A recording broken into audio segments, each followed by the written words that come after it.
Так, сегодня у меня трансляция. Трансляция неожиданно получилась.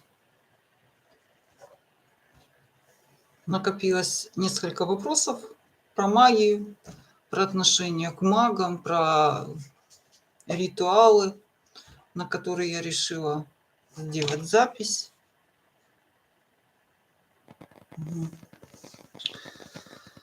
Так, недавно в сети появилась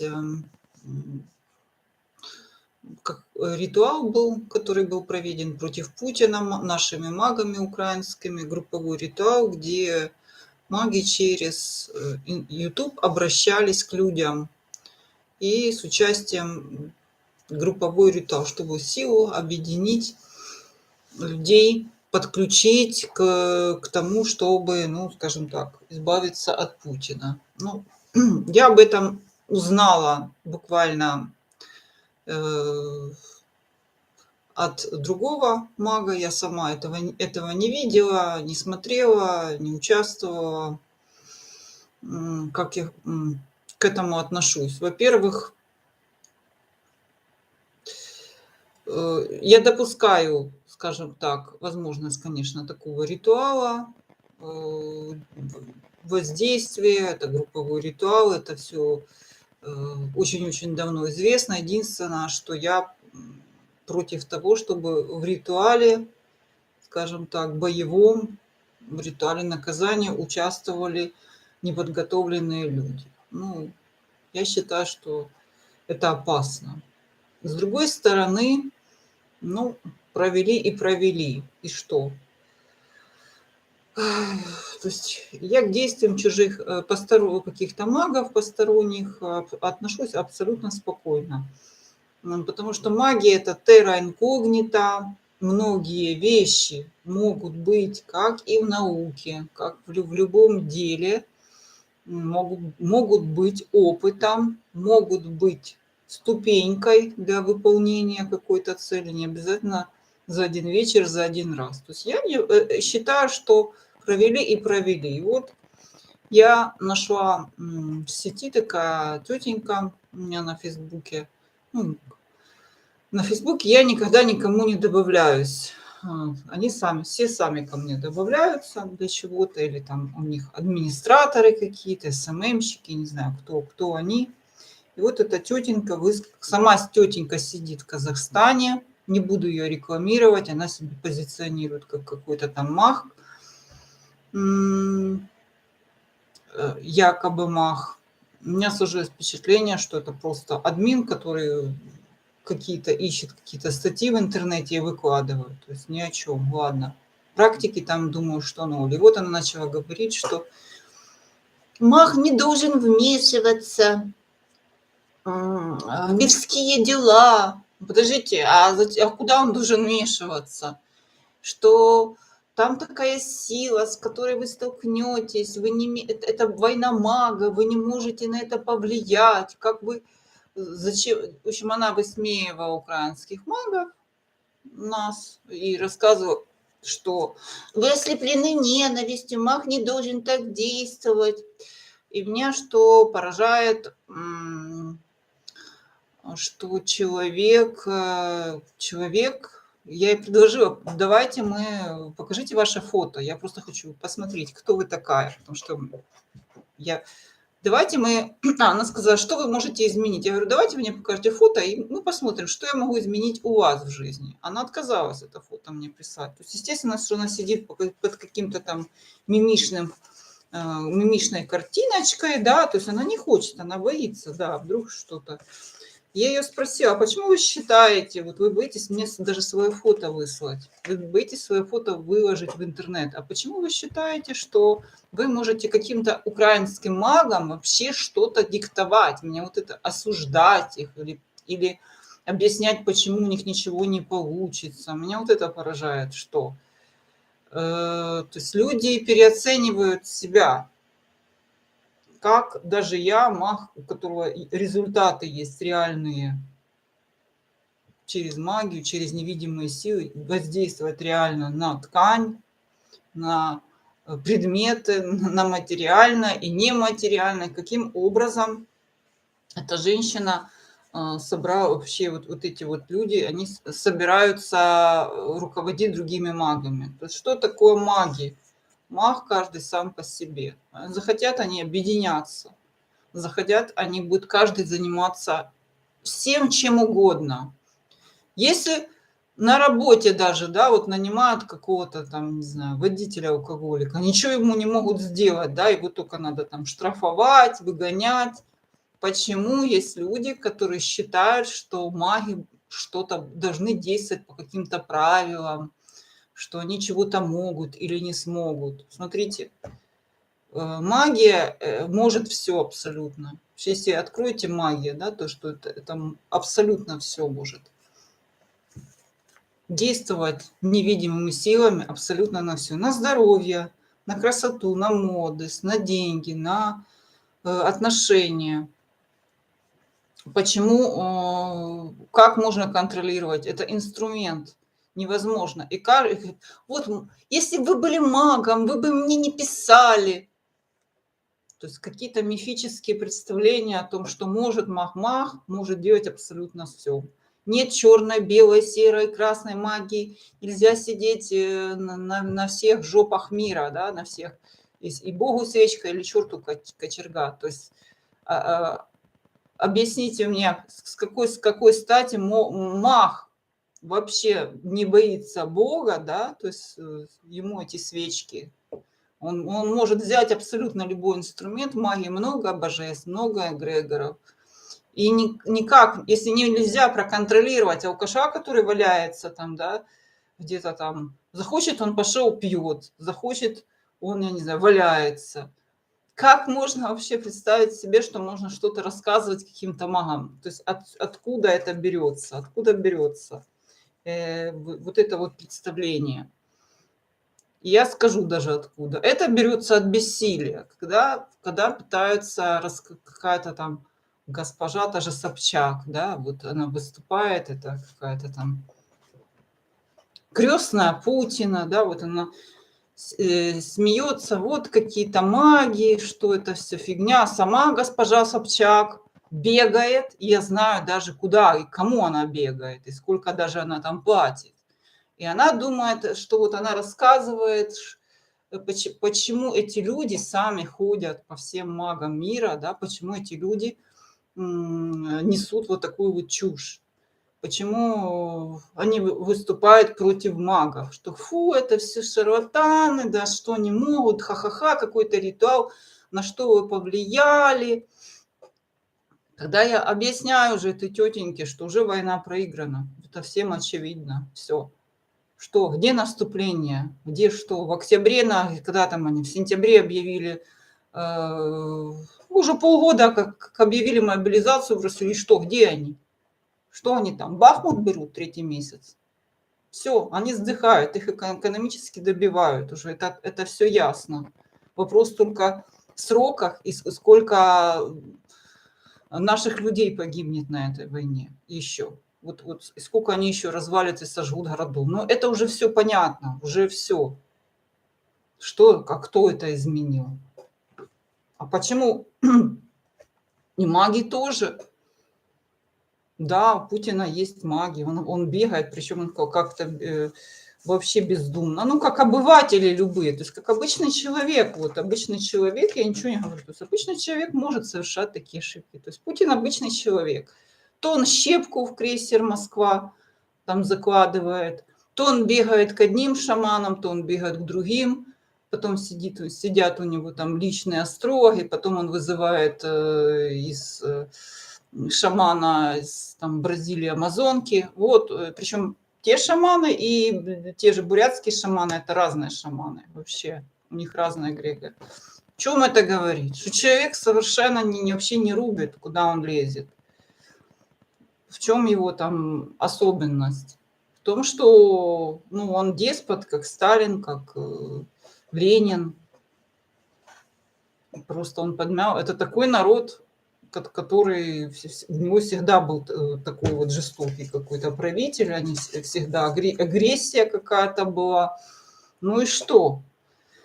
И поэтому маг может выбрать и свечку, и черту кочергу, и поклоняться каким-то там Вуду, и быть шаманом. То есть ему абсолютно пофиг, что кому обращаться. Каждый выбирает по себе, по своему настроению, по своему мировоззрению. И будет он делать ровно то, что ему надо. Да хочет, он будет кого-то рубить. Просто вот потому что...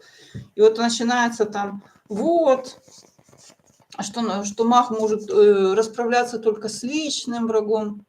По сути, если маг считает Путина личным врагом, он будет расправляться и с ним. Вот куда вы лезете, даже да, вы там получите, что-то там будет. Давайте даже проанализируем на реальном плане. Сколько было, допустим, покушений на всяких там президентов, ну, таких вот, реальных, не магических. Если поинтересоваться, там часто вообще никакой подоплеки не было. Это обычные люди, где-то какие-то энтузиасты, можно сказать. То есть очень все примитивно это все было. То есть человеку, даже не магу, если у него есть цель, ну вот, например, добраться до президента, он это может сделать через какое-то время. Поэтому удивительно, что люди почему-то думают, что магия это какая-то там, какие-то правила. За это нас и ненавидят, потому что эра, время, когда существовала инквизиция, которая ловила, собственно говоря, этих магов, воевала против них, она прошла. Хотя сейчас существуют законы, которые запрещают заниматься магией где-то в Дубаях, то есть вот да, в Дубаях там смертная казнь, по-моему. Есть некоторые страны, по-моему, в Иране или в Ираке, по-моему, там как бы в отсталых странах. То есть сейчас почему так ненавидят магов? Ну, в наших странах, значит, маг, значит, сразу он шарлатан, он ничего не может, он просто вот просто так вот пытается его, скажем, унизить каким-то образом. И еще что к этому, то есть если вы заметили, ну, магов очень много, разного толка, разного рода. И маги не стремятся воевать друг с другом. Почему? Потому что у них есть, как говорится, свои дела в основном, потому что против магов и так очень много настроенных. То какие-то божественные личности, которые очень любят мне писать, они всем пишут, что вот что-то там в Библии написано, там, если эту Библию взять, там все что угодно, и всякое мужеложство, и Бог прославляет того же дьявола, потому что он его посылает на землю управлять с неба, вот так вот. И он говорит, что самая большая сила на земле – это дьявол. Есть такие стихи в Библии, там все что угодно написано. И можно там до бесконечности, все друг другу противоречит, поэтому все эти божественные люди, кстати, самые божественные люди, кто у нас зэки, это те, кто убивает, насилует, грабит, которые сидят в тюрьме, вот, они очень любят, у них там все в иконах, то есть они считают, что вот он им помогает. Ну, так что сами задумайтесь. Почему ненавидят магов? Потому что они боятся и в данный момент вот уже не подчиняются. Потому что они не подчиняются сейчас уже и законам. То есть если это где-то в Дубаях, да, в основном все равно колдуют там без конца, несмотря на этот страшный закон. Ну, видимо, потому что это еще надо доказать. Вот. Колдуют там вовсе и в Египте, и везде. Мало того, что вот даже я, единственное, что YouTube разрешает, да, разговаривать о магии, то есть вот такая свобода слова благодаря YouTube. Очень, допустим, в той же России, по-моему, запрещено это, да. То есть где-то какие-то запрещенные темы это кругом. Почему, казалось бы? А что тут такого вообще? Но почему верят мусульмане верят, христиане верят. Почему я не могу сказать, что я верю в Одина, допустим? И у меня с ним такое-то, такое-то общение. Почему так? Да, потому что...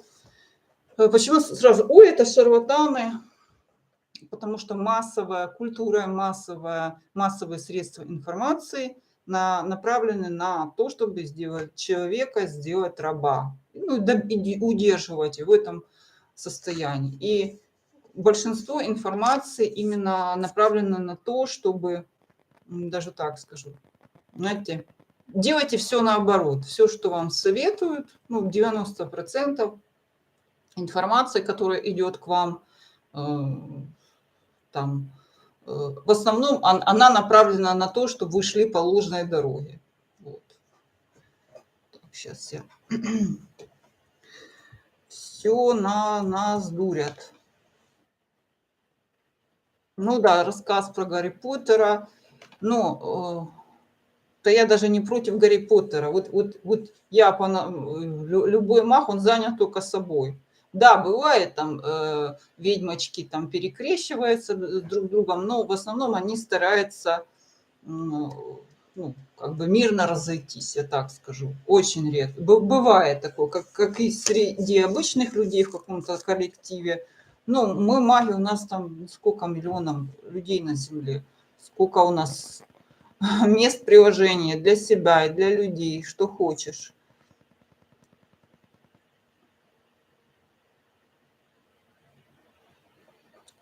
Так. Христианский эгрегор, да, христианский эгрегор в основном все наоборот. Причем они сами, они рассказывают, там, не убить, там, бедный пройдет царство Божие. А что такое царство Божие? То есть тогда, когда у нас нет тела, у нас нет таких возможностей, которые у нас есть, когда мы есть в теле, царство Божие, что у вас там будет рай. Ну, а сами они, Ватикан самая богатая страна мира. Вы знаете, что такое Ватикан? Это страна, во-первых, это самая богатая страна мира. Не Америка, Ватикан. А как так получилось, что они такие высокодуховные и они такие богатые? Как же так? Что же это такое? Не мать Тереза у нас, оказывается, миллиардерша. Что ж такое? Она же должна была то есть она людям помогала духовно, да, а сама она собирала вполне реальные деньги, миллиарды, и сдавала она их куда? Папе Римскому. А зачем духовным людям, высокодуховным деньги? Или, например, вот я сегодня смотрела видео про Монтрё, есть такой город, где отдыхают миллионеры, миллиардеры, там ловят рыбку, для них самые лучшие рестораны. Кто у них отдыхал, там, Ален Делон, бла-бла-бла, Далай-лама. А что такое, я и не поняла. То есть Далай-лама, ну это же Далай-лама, это что же как чистая духовность. Подождите, а что он там делал в этих дорогих местах, простите? За какие деньги он отдыхал там в номере, который стоит там 10 тысяч евро? Далай-лама. В общем, это все такое, знаете, в пользу бедных. Так, да, библиотека. В библиотеке, да, там и порнография, и это самая большая библиотека, в том числе там собраны микрофильмы с детьми, там вот это все есть. О, YouTube может меня наказать за это, но я надеюсь, это не сильно. Да. Так, Богу свечка или черту катерга. Так вот эта тетенька начинает... Вот если бы вы были магом, вы были делали то или это. Я видела столько, знаете, разных магов, и мужчин, и женщин. Знаете, магу вообще плевать на общественное мнение. Он будет делать ровно то, что ему надо. Я даже больше говорю. Даже последний какой-то алкаш, там, не знаю, дядя Вася, который там валяется на пороге, он все равно будет валяться. Вот что, никакая тетя, ни в каком фейсбуке, там, да, то есть если вы... Кроме того, как, и, конечно, можно его присунуть магии, если кому-то он нужен, этот Вася. Но по сути, любой человек, он настолько упрямый, он настолько живет своей какой-то жизнью, что просто обычному коту ссать в тапки, ну вот попробуйте отучить его, да.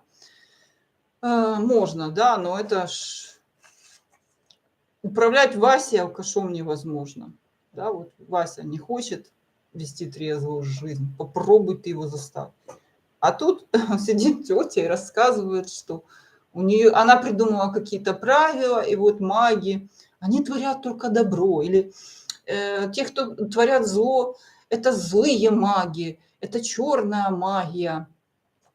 Ну, причем я уверена, что, допустим, те маги, да, Путин там бегает по магам, шаманы обращаются к определенным духам, то есть у них там своя система.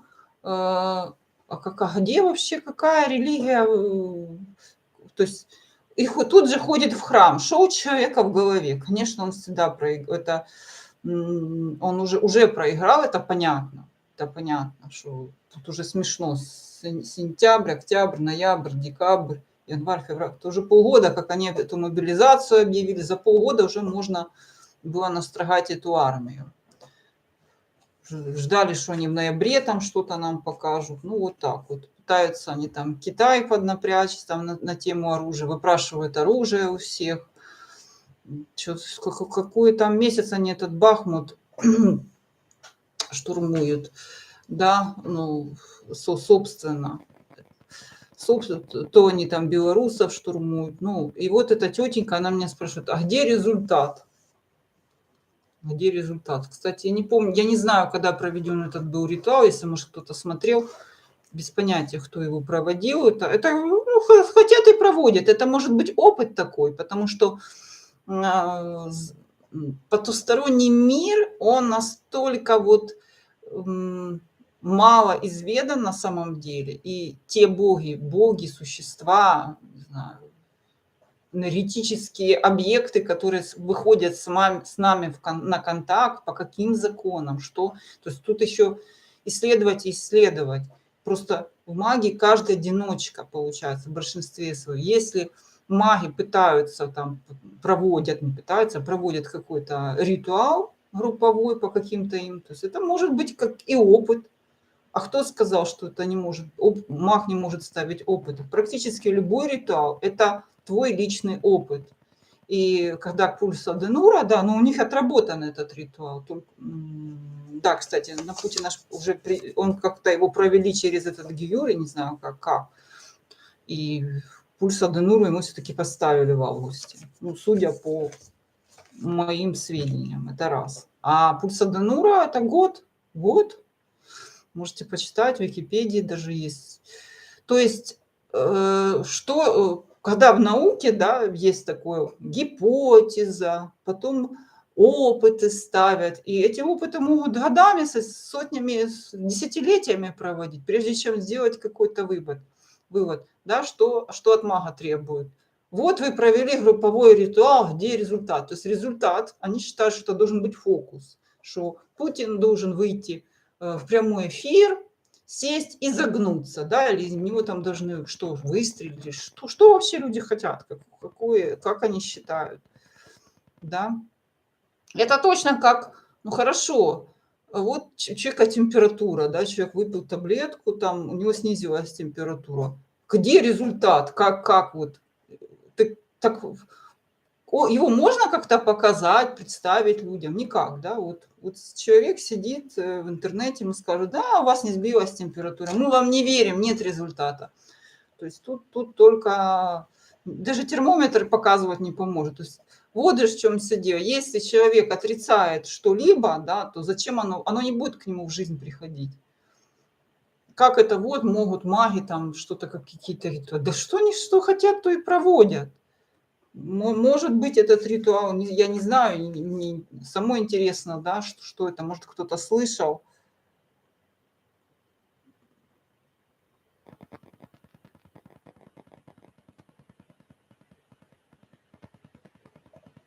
Ну, по поводу того, что, допустим, посадили этого шамана Габышев, я, во-первых, не знаю, ну, насколько он шаман. Кто его может... Ну, он же против Путина попер, подождите. Это что самый, который говорил, что он там дойдет и его решили там от греха, как говорится, подальше посадить. Для того, чтобы, вы понимаете, ведьминская сила состоит, есть два вида, как сказать, вида, не то что вид магии, способы воздействия, усилий ваших. Есть личная сила и есть сторонние эгрегоры. Все, сторонние эгрегоры – это розетка, грубо говоря, на которую вы усиливаете свои силы. То есть, ну как отопить дом, да? Можно жечь, есть там твердотопливный котел, да, есть там газовый котел, если можно электричеством топить, можно еще, так и тут. Все, если вы подключаетесь к сторонним источникам энергии, ну, это тоже ваша сила фактически, это ваша сила увеличивается. Есть личная сила. Личная сила должен быть какой-то минимум, чтобы вас эти силы вообще услышали, чтобы они с вами вышли на контакт. Потому что, естественно, что им нужна ваша энергия, и не получится так, что ой, я пришла, там выпросила, выбирать себе либо божество, либо эгрегор, ему и служить. Можно служить нескольким эгрегорам, но они должны между собой сочетаться. Допустим, Руника нейтральная, она вас не будет наказывать за то, что вы пошли там, помолились Богу даже. А вот Бозя, вот этот христианский эгрегор вас накажет. Он очень мстительный. То есть, Рунику можно с черной магией вполне сочетать. Ни черти, ни дьявола, у них нету такого, знаете, что какие-то, кто там, Геката, Изида, пожалуйста. Выбирайте себе, что вам там по душе. И, конечно, вам придется это делать не одноразово. Это все равно, что как вы пришли на работу, да, и заявили, что вот я умею то-то, то-то делать, вас приняли, как бы заключили договор, да, дальше вы должны работать. То есть если вы делаете, у вас есть обмен, да, вам денежку. То есть, грубо говоря, вы работаете на этот эгрегор, даете ему энергию. Эгрегор дает вам плюшки, которые вы у него, естественно, что это ты мне, я тебе, а не так, как у христианства. Ты ему все, а он у тебе может быть когда-нибудь что-то, иногда кое-что. Поэтому надо налаживать источники энергии. А поверьте, что вот я вот недавно у меня короткие видео, чтобы люди видели, как это какие-то энергии, откуда они берутся. Вот откуда солнце. Выходим и ходим, солнце светит, да. Если мы возьмем линзу, соберем эти лучи, мы можем что? Поджечь свечу, сделать дырку. То есть там произойдет направленное действие Солнца. А так оно как бы вот в атмосфере, как Солнце. Это старый, кстати, опыт, все его знают, по-моему, где-то на физике, наверное, когда-то нам рассказывают. То есть концентрация этой энергии, что производит какие-то... Энергия рассеяна, она везде, она ни о чем. Да? Но когда вы ее концентрируете, на что-то направляете, это что-то меняется. Вы меняете. Вот в чем суть магии. А не в том, чтобы просить у сил там. Нет, просить надо. Вы им служите. Вы отдаете им энергию и просите что-то о себе. Да, еще есть такой вид. Да, каждый маг это личность. И эта личность может быть любой. Это я иногда там зашла, допустим, тетенька сидит, но она такая рожденная в СССР, так конкретно. Я тоже рожденная в СССР, но магия не для хотелок. Магия только чтобы чистить от других магов. Опять, вот меня поражает это СССР. Это территория террора, территория каких-то стереотипов. Маг будет делать, если человек почувствовал силу, если он достучался до каких-то сил, если у него что-то получилось, если он увидел результат. Любой человек, да, маг, человек, он будет делать ровно то, что ему хочется. Именно эти хотелки. Почему люди, вот мы смотрим там известные богачи, продюсеры, а как вы думаете, что они сидели и им Бог дал? Они хотелки свои исполняли и шли на контакт с этими силами. Иначе бы они ничего не добились. Если бы они слушали, вот какая-то тетя сидит там, это надо чистой душой быть и ничего не хотеть. Тогда будет магия вам послушна. Для чего, подождите, магия? Для того, чтобы крыс гонять у себя в доме. Не, я понимаю, что есть благие намерения, например, лечить людей магия может. Я вам рассказывала, что я себя вылечила от того, что, в принципе, мне всегда, когда врачи говорили, это не лечится, это не лечится, это невозможно.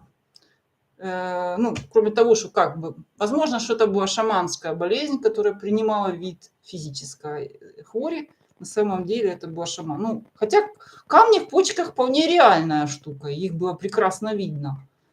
Вот спросите любого там урона, как? Столько камней, это невозможно, их невозможно. Возможно, но кому-то советовать, обычному человеку, да, я пила травы, но обычный человек не сможет это сделать, скорее всего, что. Поэтому под воздействием, да, то есть 10 камней размером в сантиметр, их можно разбить и вывести безболезненно, без проблем. Ну, то есть, если ты умеешь направлять свою энергию. Кстати, травы – это сила Земли. Вот землетрясение – это сила Земли. Вы думаете, что такое сила? Да каким... Да, кстати, еще на тему силы есть места силы. Есть места силы. Ну, причем тут магия, да, как это ничего не хотеть? Если ты ничего не хочешь, то ну, ты какой-то больной человек. Как это ничего, если ничего, это депрессия уже, когда человек ничего не хочет, не спит, не ест там. Спросите, да, вот психиатры не даст соврать. Потом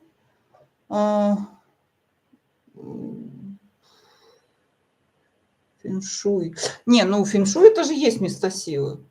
Фэншуй, кстати, очень интересная штука, я сама использую фэншуй.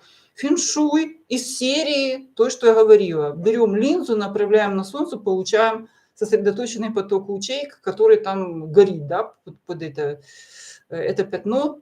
Надо законцентрировать на какой-то там... Я в детстве выжигала там через эту линзу там на дереве узоры, кстати. Вот, так что фэншуй – это дармовая энергия. Дармовая энергия. Не надо... Фактически это силы природы, как земля, как руны. Там есть практика, допустим, есть практика, почитайте, 3 генерала, что это такое. 3 генерала, в виде фэншуй 3 генерала. Не генерата, 3 генерала. Да, благодаря правильному, то есть они ловят потоки, идущие из космоса, кстати, и реки, и направляют в нужное им русло. То есть там высчитывается время, день, час, когда эти энергии максимально их там, кстати, есть усилители, тоже свечка. Это я про 3 генерала. И фэншуй, в принципе, ну, как бы я не использую ничего из фэншуя, кроме 3 генералов, потому что у меня всегда максимум.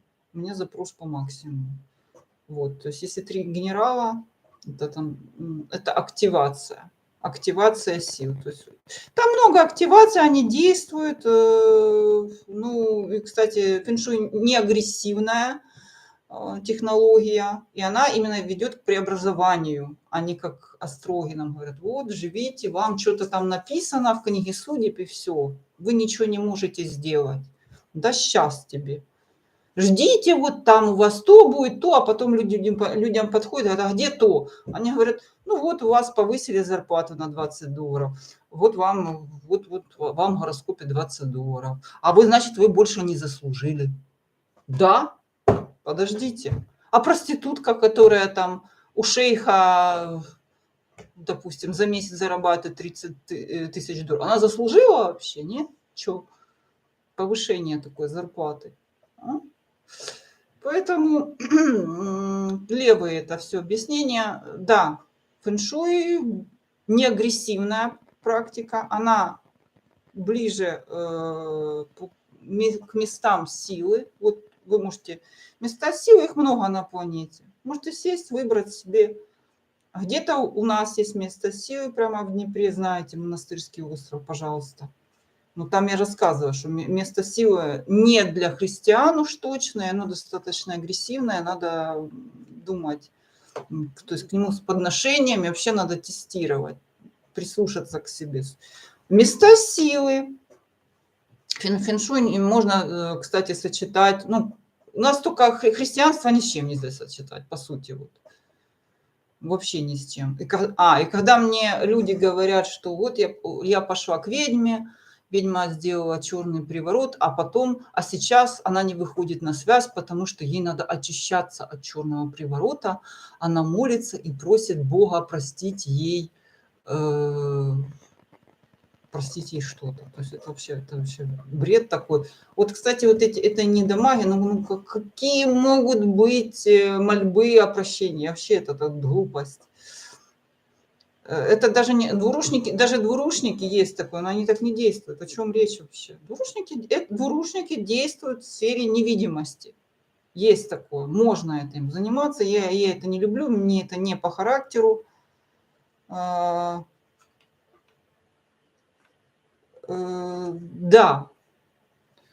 что проблема, кстати, вот этих коучей, проблема в том, что эти коучи не пускают ваш потенциал выше, вот, чем она. Допустим, у меня было очень много случаев в магии, когда, ну, скажем так, я запускала девочек в космос, и честно скажу, что я даже сама не ожидала, что они улетят настолько высоко. У меня есть девочка, как бы так сказать, чтобы не могу ее подвести, но, в общем, она в высшем юридическом, скажем так, эшелоне. Не могу сказать, какой страны, потому что их очень-очень мало, этих людей. И вот так она улетела, я считаю, что это космос. Вот так вот. Был юрист, стал юрист, ну, не могу сказать, потому что там в основном мужчины, ее просто легко вычислить. Я не хочу, чтобы на нее пала какая-то там... Потому что это запрещено, как это? Они все бегают там по магам, но признаваться в этом нельзя. Вот я же рассказывала про эту Собчак. Я знаю, к кому она обращается. При этом она сидит, ха-ха-ха. Какие может быть маги? Все это чепуха, никакого дьявола нет, ничего нет. Ничего нет. Ничего нет, а куда же она бегает тогда? Вернее, я знаю, кому она бегает. Я знаю, кому Симонян бегает. Вот. Но на людях они... Вот, это, кстати, по поводу того, что... Меня не интересует Симонян, да, ее магия, вот. Больше, конечно, у нас общий враг Путин, вот. И когда мне говорят, что даже если вы что-то там добьетесь, ничего не поменяется. Нет, это власть деспота, конечно, очень сильно висит на вот этой личности, конечно, там начнется бардак, если что-то там с Путиным будет. Да? Такое. Конечно, это будет удар по системе, потому что система это подшита на его, так сказать, на поклонение ему. Так, что-то я там... Так, знает, правда. Так, против... Дело в том, что магия – это сторонний заряд. Когда вы можете выйти на связь с силами, не всегда те силы, которых вы зовете, не всегда эти силы, но если вы уже вышли на контакт с этими силами, конечно, вы будете улетать в этот космос. Если вы до них достучались, и они как следует им служите, тут будет все, что вы захотите, абсолютно. Единственный момент, что все и сразу не бывает, то сначала что-то одно попрет, потом другое, третье. И поэтому они же, ну, посмотрите, и, кстати, большинство богатых, успешных, они не занимаются магией, вот как у них это не занимаются, только их, может быть, правнуки, внуки, и то, уже которые там, вот эти семьи богатые, известные, и то, они занимаются сохранением. То есть это защита, это чистки, это враги, в том числе и физическое устранение при помощи магии, потому что они не могут... Да, они обращаются к киллерам. Прямым киллерам. У них это распространено. Но иногда им невозможно к этому обратиться. Они используют магов. Потому так вот. Да, им не нужны ритуалы там на богатство, там, хотя любовь – это вечная тема. Любовные проблемы у всех есть, у всех.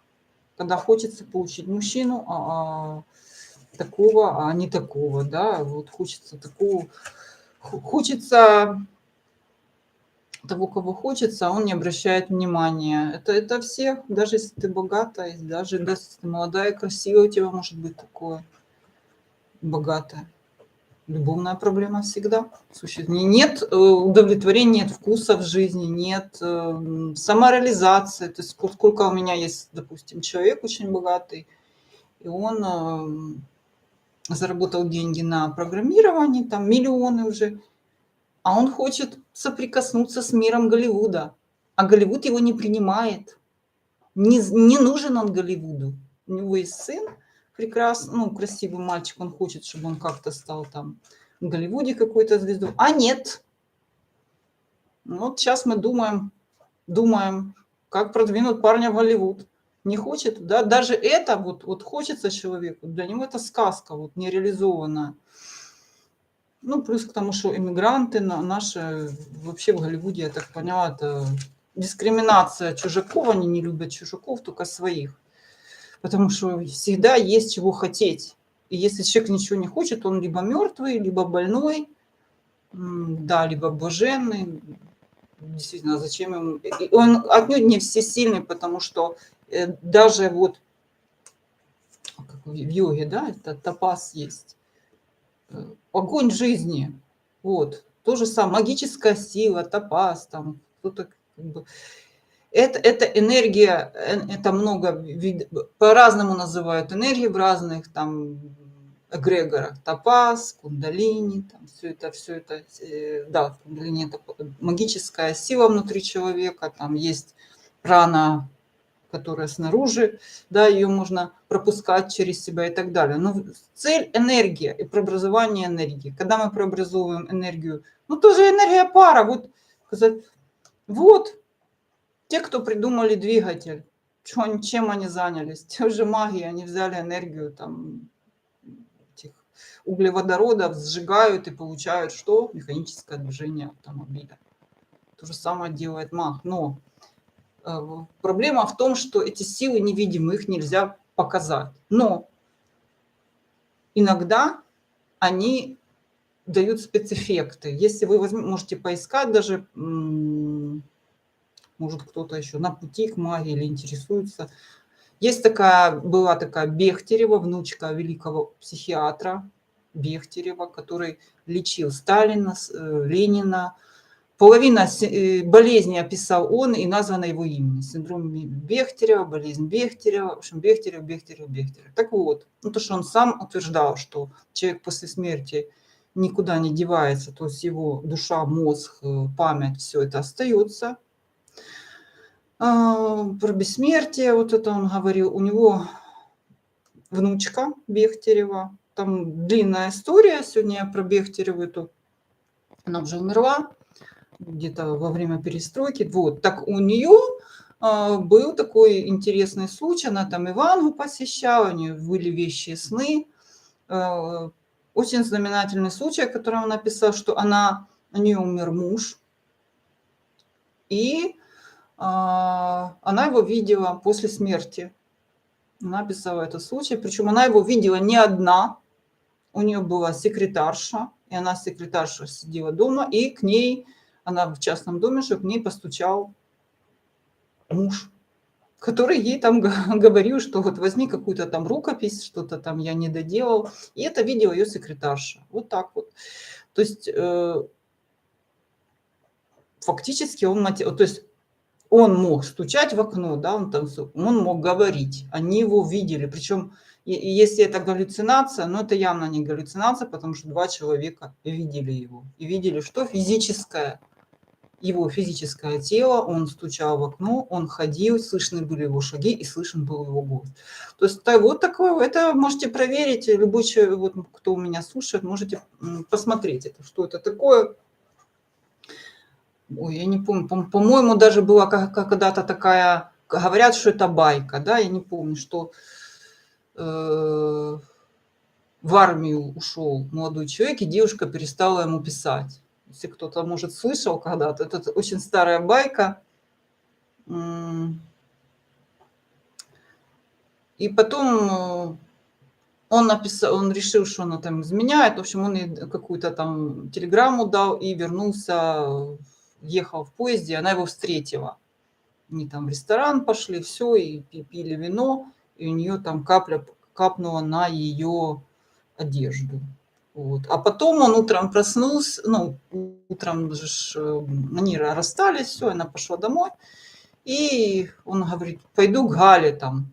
А ему говорят, а что же, Галя что умерла? Слышали такое? Говорят, что это байка, но это реально было в газетах советских, при Совдепе и при СССР. То есть случай где-то из серии вот этой вот Бехтеревой, это реально. Это про Бехтерева можете проверить. Это есть ее книга, воспоминаний, есть видео, все это задокументировано, и поэтому Бехтерева, она на минуточку профессор, всемирно признанный, практик, то есть практикующий профессор психиатрии, не кто-то там. Так что можете... Вот, то есть муж явился к ней самолично так вот. Поэтому, когда вы всматриваетесь в бездну, бездна всматривается в вас. И, кстати, вот очень много пугающих. Бездна всматривается в вас. Да не бойтесь в этой бездне. Если вы будете бояться эту бездну, бездна начнет вас, да, запугивать. Это есть такое. Если вы не бояться, ничего вам эта бездна не сделает. Ну, конечно, голову на плечах надо иметь. Поэтому, когда вы вступаете, то есть нужна готовая какая-то программа плюс интуиция. Если у вас нет интуиции, если вы замечаете, что, ну, пробивает вас интуиция, не туда заводит. Ну, это как способности. Вот есть человек, красивый голос, или человек умеет быстро и много считать, математик, математические способности. Если ваша интуиция молчит, конечно, в магию лучше не лезть. Вот. А еще раз, если вас тянет в магию, обязательно тот мир даст вам ответ. Почему, кстати, про Бехтереву, почему я считаю, что почему именно с ней такие вот случаи случались? Потому что она своего деда вот этого, которого там отравили, сталинисты его отравили, за то, что он сифилис мозга поставил диагноз Ленину, это она говорит, она слышала это, знала на каком-то симпозиуме. Ну, а Сталин он дал диагноз паранойя, по-моему, такой. И из этого его замочили. Она была очень маленькая, она не могла какие-то там идеи, как вот эти... Она прожила тяжелую жизнь, и поэтому у нее обострилось эти чувства. То есть когда душа, да, она очень любила этого мужа, поэтому, скорее всего, что я так думаю, что она выходила на связь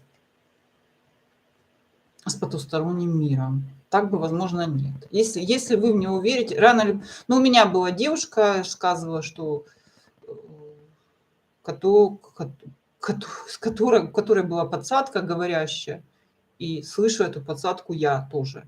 Мало того, мы эту подсадку записали, этот голос на аудио. Это был голос подсадки.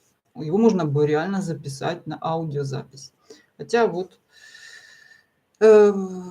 почему, еще раз, Богу свечка или черту кочерга, значит, религия это та же магия, но магия только для жрецов. То есть сам вот это вот папство забирает всю вашу энергию фактически. Когда люди молятся, когда их запечатывают при крещении, там лоб мажут, с макушки выстригают волосы, вот это все вы служите только им. А когда вы служите другим богам, вы для себя служите. То есть это ваши личные вопросы вы решаете. Никому это не выгодно.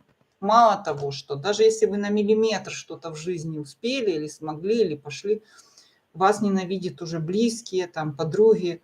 Это даже не касается магии. Поэтому, когда вы пришли к магии, у вас начало что-то получаться, вас вообще все будут ненавидеть. Вот в этом проблема, вы должны это понять. Вас будут всякие ресурсы блокировать, вас будут встречать какие-то там, не знаю, одноклассницы, или если они там будут... Скрывайте, как то, если это возможно, но если это уже пролилось в свет, вы будете что? Вас сразу начнут шмарить. Говорите, как? С одной стороны. А с другой стороны, что масса людей, которые будут вас боготворить. То есть к вам уже равнодушным никто не будет. Это очень-очень напряжно. То есть нет столько хейтеров, сколько у последней там тети Фроси, которая выложила 3 карты. Буквально у нее там 100 подписчиков. И эту тетю Фросю уже разносят. Да? Если тетя Фрося выдержит, пошлет всех нафиг, она будет дальше расти. И, кстати, Таро, как философская система считывания, сканерства его называю, вообще не противоречит ничему, ну, кроме христианства. Человек может заниматься астрологией, фэншуем, не знаю, рунами, вызывать чертей, молиться Изиде. Вообще абсолютно все пофиг. Нумерологией заниматься. Кто что к чему тяготеет. Так, что-то зачем обычного человека? Зачем бесконечно снятся мертвяки? Ну, мертвяки, опять же, вот, мертвяки – это ситуация ваша. Что в вашей ситуации? Если вы не обращались к некромагии, некромантии, не вступали в контакт с умершими, тогда это скорее говорит о том, что в вашей жизни что-то отмирает постоянно, и вы это пытаетесь как бы воскресить или что-то сделать, то, что оно уже умерло, и уже нет в этом никакого смысла, но вы это пытаетесь тянуть на себе. Вообще мертвяки не очень хороший сон, может означать болезни, то есть как деструктивные программы тянут вас, да, кто-то повесил на вас мертвяка, вы можете это не ощущать вот зримо. Мертвяк это не значит, что стоит рядом с вами какое-то там, не знаю, существо или там, и говорит, я мертвяк, я спью с тебя энергию. Ну, то есть так тупо напрямую вы это не ощутите. Поэтому, ну, бывает такое, что вы проводили какой-то ритуал, или ходили там на кладбище, нарушили какие-то правила, мертвяк вам прицепился.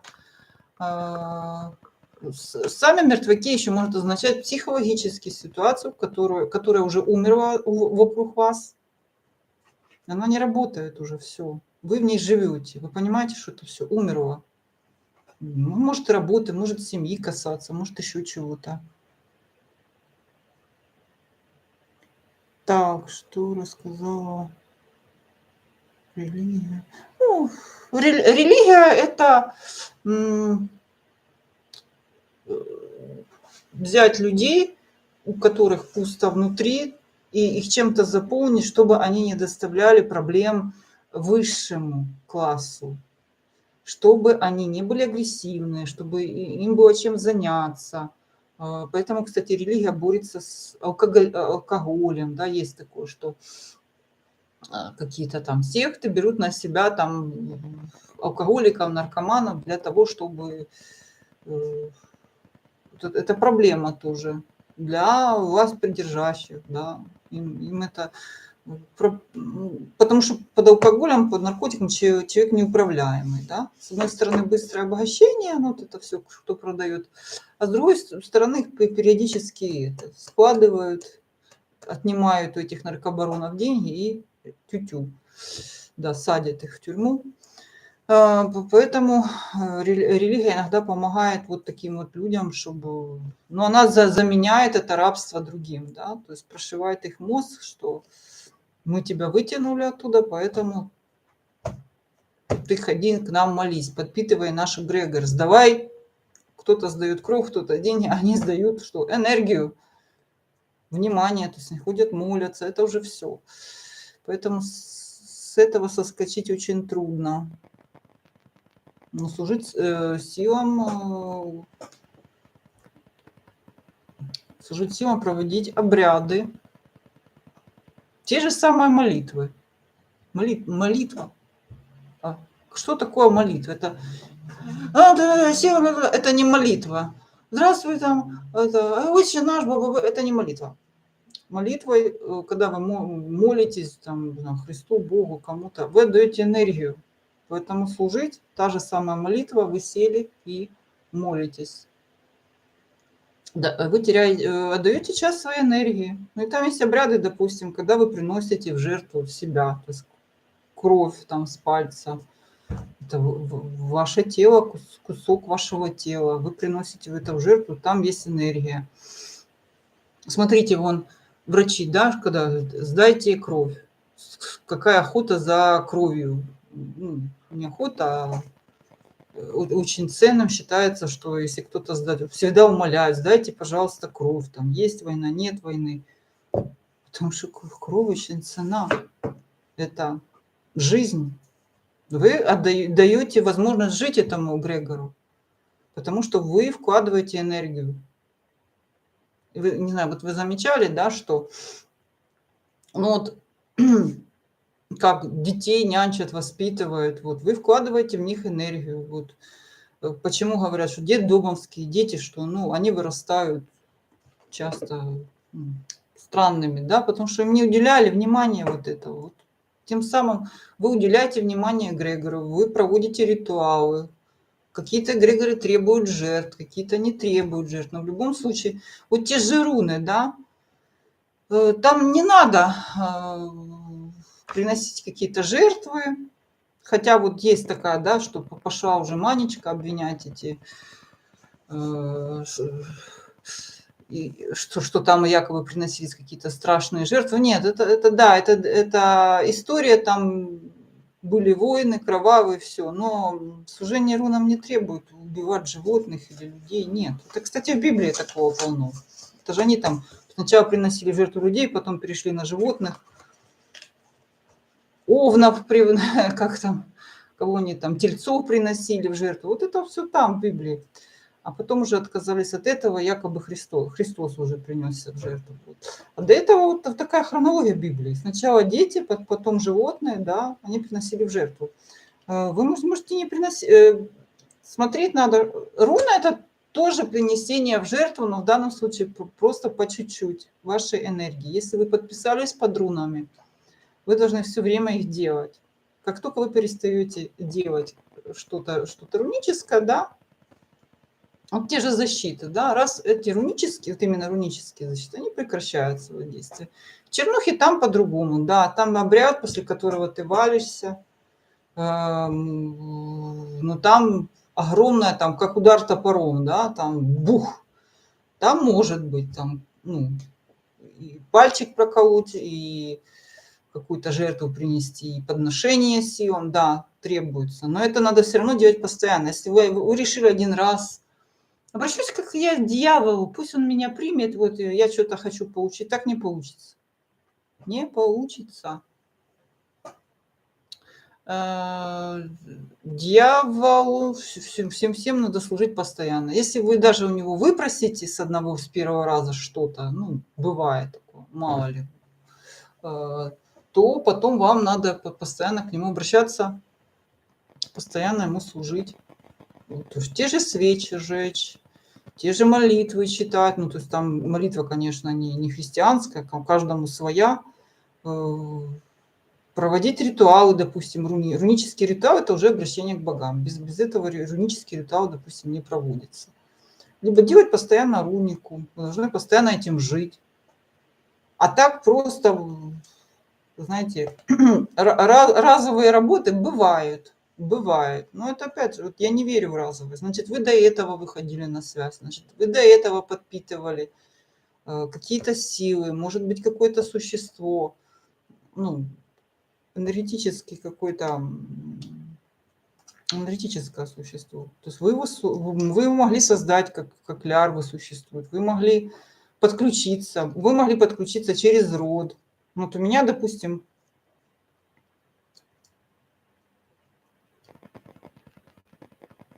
конечно, есть разница. Обращаться, вы можете, с руника вы можете обращаться к любым богам. Хотите к скандинавским, хотите не к скандинавским. Но скандинавские боги, уже 100 раз рассказываю, что Один отдал глаз для того, чтобы познать руны, их силу. Это разные, как сказать, то есть руны выше, чем Один. И как вмешается Один в вашу жизнь, допустим, или там Фрейя, большой вопрос. Вам надо тестировать как-то, тоже налаживать отношения. Ну, может, у вас пойдет это дело, а может и нет.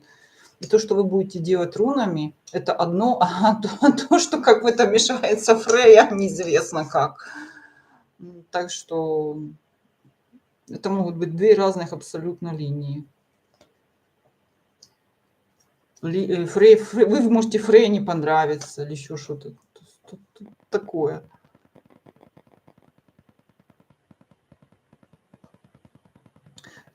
Так. Ну, что... Да, и по поводу, еще раз, что почему обесценивается время магов, что вот они шарлатаны, что, да, много, во-первых, ну, человечество сейчас пошло на игнор, да, то есть если в инквизиции вылавливали всех подряд и магов, и не магов, да, за какие-то там прегрешения, хотя они сами же есть маги, вот, и расправлялись, считаю, что с конкурентами. Сейчас идет игнор, что вот по-другому. Сейчас и рабство другое, да, то есть было рабство, крепостничество. Сейчас рабство какое? Экономическое. То есть человека садят на какую-то работу и говорят, вот, где ты взял деньги? В Европе особенно там, что нельзя там перевести больше, по-моему, 1000 евро за границу, и тебя начнут спрашивать, а что, где ты взял деньги? А куда ты переводишь? Вот так вот. В Германии, по-моему, да, там, что если ты зарабатываешь больше, чем что, какую-то сумму небольшую, да, тебе говорят, ну все, теперь ты вот, у тебя там налог какой-то, во Франции 60%, по-моему, или 40, вот такие вот налоги на все, да, и это экономическое рабство. То есть раньше рабство было какое? С ошейником, сейчас такое. Сейчас как прессуют магов, магов прессуют в информационном поле. То есть магия, дьявола нет, никаких существ нет. А кто появлялся Бехтеревой? Кто это был вообще? Галлюцинация? Кстати, психиатры знают это очень, кстати, хорошо. Есть у меня психиатры. Что бывает, приходят к ним люди, и они видят там кого-то или слышат, или общаются, но это не болезнь. Это действительно люди выходят на контакты. И не всегда эти контакты приятные. То есть есть подсадка родового духа, да, есть посадка добровольная, когда вы просите духа стать помощником. И есть подсадка, когда случайно залетел, вам подсадили, чтобы вас уничтожить. И они очень сильно отличаются от галлюцинаций, всяких шизофрений. То есть человек это абсолютно не болезнь.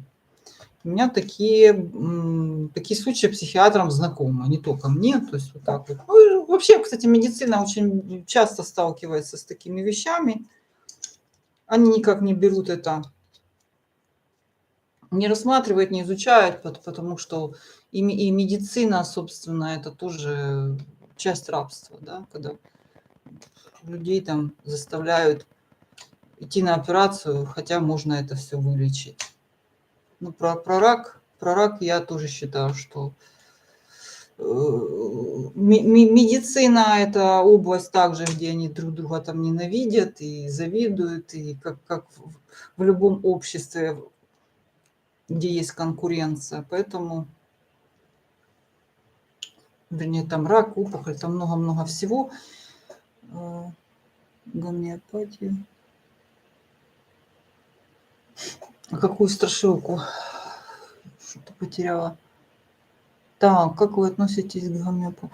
Ну, если страшилка про то, что как вернулся из армии и встречался с девушкой, она потом умершая, это страшилка, это не страшилка, это реально возможно. Я же вам рассказывала только что про Бехтереву, которая видела вместе со своей помощницей умершего мужа. Там, по-моему, 40 дней не прошло, он еще может быть так вот. Так ученые уже признали, когда они начали изучать вот материя, все, да, мы видим друг друга, что начали изучать атом, они пришли к тому, что нет материи, что атом – это пустота. В этой пустоте происходит что? Энергия крутится, там ничего нет в атомах. Вот в чем прикол. Они же уже давно это все, вот не знаю, как это объяснить, как образуют. Да, есть свойства физические всего, да, там много физика на этом построена, но сам атом – это пустота. Там из электрона и ядро – это все не, это они не твердые, это просто сгустки энергии. И вот то, что последнее открытие в 2022 году, спутанность, грубо говоря, то, что происходит в одном месте, моментально реагирует какая-то там спутанность. Есть две частицы, между которыми нет ни связи, ни телефона, никакого излучения, ни волны. И они одновременно, что происходит с одной частицей, то происходит с другой, даже если между ними расстояние миллионы лет. Вот вам это принцип ну, как бы магический. Что происходит с изображением человека, то и происходит с ним самим. Вот на этом, что происходит с куклой человека, да, то происходит с самим человеком. Главное эту связь, чтобы настроить эту спутанность. Вот вам, пожалуйста. Так, гомеопатия. Вот, кстати, про гомеопатию. Я скажу, что на меня гомеопатия действует. Просто пипец как действует. Но я должна заметить, что, возможно, эта гомеопатия работает на людях, у которых есть вот какая-то энергия. Тогда она ее запускает. И у меня есть люди, на которых гомеопатия не действует. Я такая очень большой скептик. Скептик вообще очень серьезный. То есть я вообще просто так ничему никому не верю. И у меня был случай, что гомеопатию я тоже не верила. Меня в молодости тошнило очень сильно по любому поводу. Там, в трамвае могло меня так стошнить. Там. И тут я поехала в Турцию, меня по горной... Я просто не подумала о том, чтобы что-то принять там или... Вот. В самолетах меня не тошнило, потому что самолеты сейчас другие. И вот мне девушка дала какие-то там крупинки от тошноты. Я моментально перестала меня тошнить. Моментально.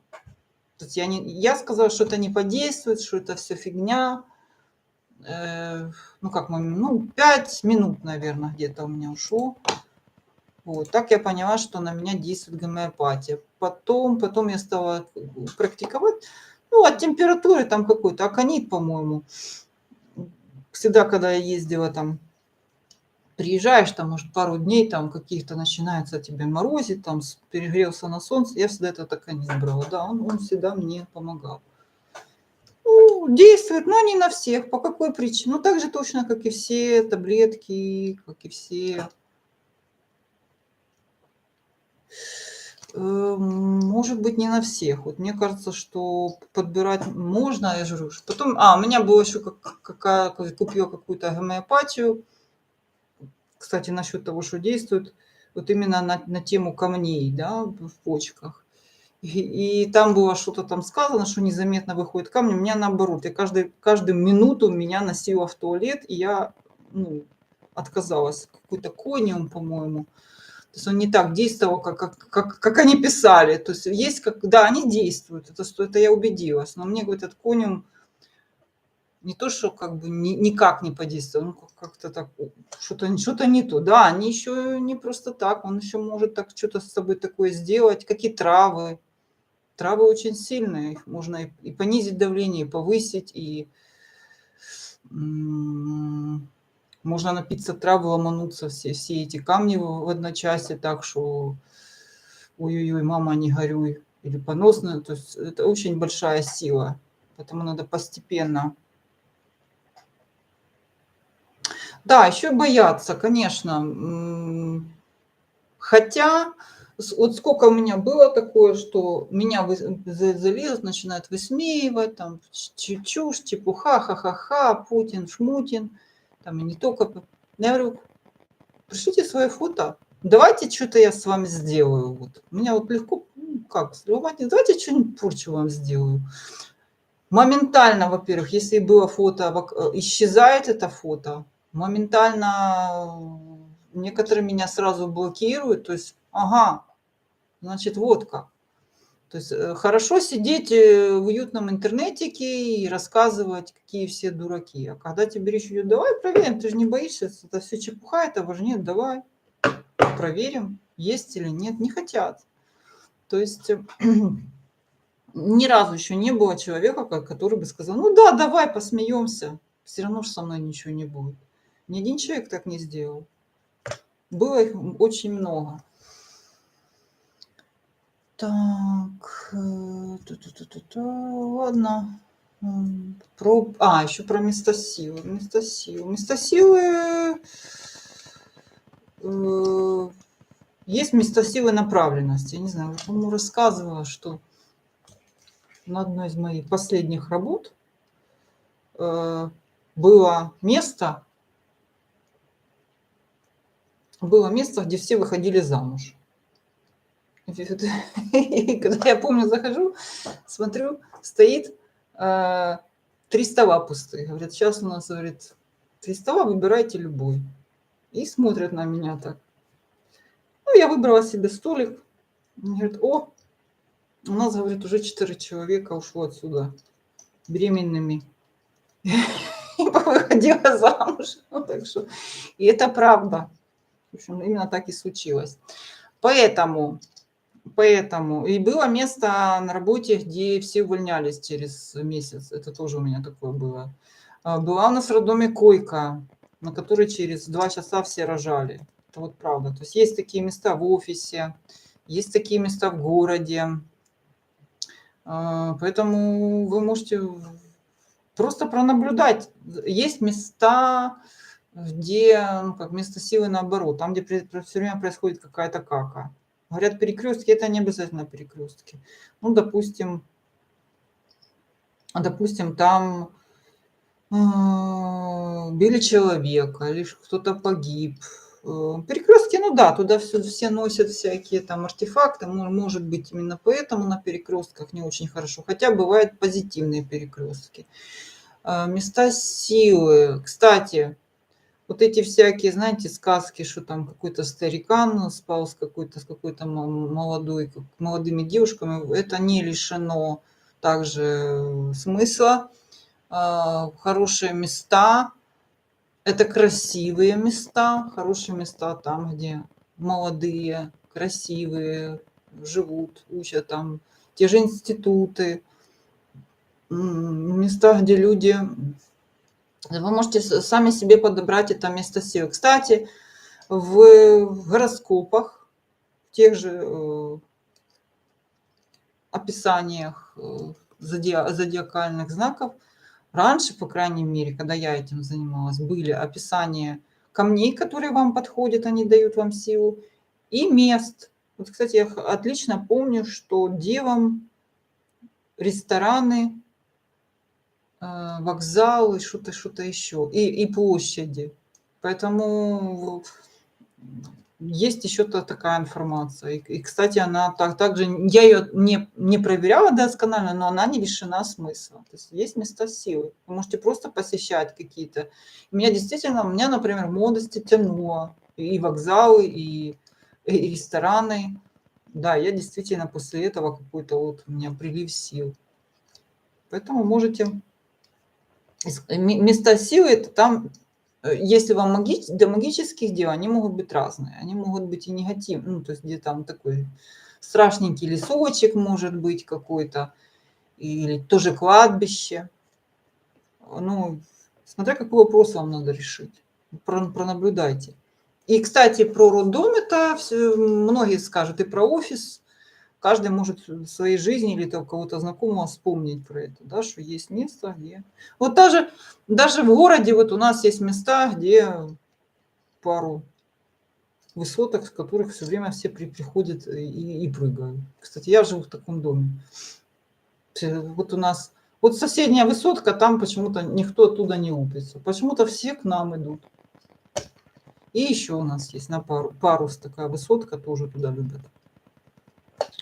Хотя у нас заброшенных высоток масса. Почему именно туда идут? Ну вот, пожалуйста. Поэтому, ну, мне нормально, могу сказать так. Для меня. Поэтому ищите места силы тоже. Это тоже служите силам, ищите места силы. Ну и практикуйте.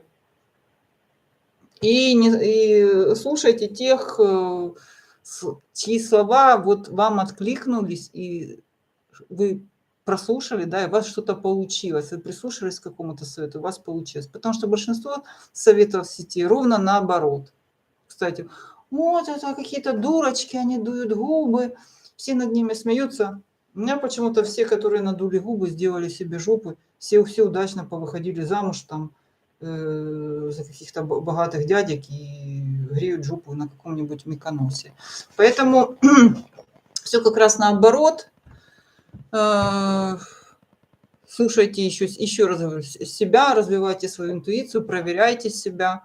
Например, как можно. Вы можете просто элементарно, там, что меня ждет сегодня. Открыли карту Таро, почувствовали. Проверьте себя, что случилось, как прошел день. Это самое простое упражнение для вас. Так, ну ладно, тогда я уже, наверное, 1:16, очень долго. Вот, если что, заходите, пишите, что хотим обсудить. Но кроме того, что кроме движения по фронту, движения по фронтам, я говорю, я раскладывала для себя, то есть ничего там страшного нет по фронтам, но я буду периодически делать короткие минутные шорты на эту тему. Запорожье, там, Донбасс, что там по Крыму буду выкладывать. Пока никакого нас, ну, я не вижу вообще там никакого. Там может быть на 100 метров кто-то куда-то продвинется и все. Вот так вот. Поэтому до свидания. Пишите, на связи. Завершаем.